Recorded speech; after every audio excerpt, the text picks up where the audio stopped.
Champions trophy रे जितेबाला जसप्रीत बुमराह बाद पड़े से भारतीय बोलिंग चिंतार विषय होता।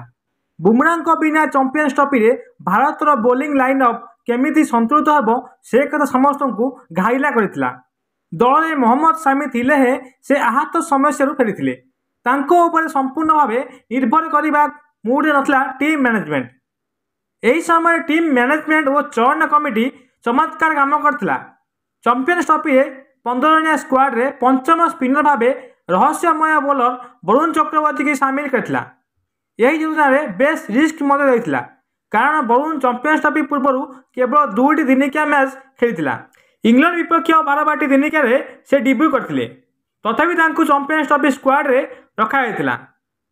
चैंपियंस ट्रॉफी स्क्वाड रे वरुण रहिथिले बांग्लादेश और पाकिस्तान विपक्ष मैच रे खेली नथिले।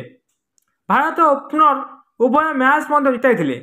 बांग्लादेश और पाकिस्तान बैटर समस्या भल भाव वरुण पड़ार आशंका थी चूड़ांत एकादश रखा किंतु न्यूजीलैंड विपक्ष से ग्रुप पर्यायर वरुण पदार्पण होता।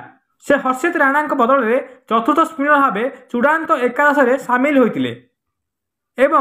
वरुण दमदार प्रदर्शन जो भारत चैंपियंस ट्रॉफी जितिया सक्षम होती। पाखे केवल प्लान न थाए, से सबुबले प्रत्येक व्यक्ति रणनीति करती।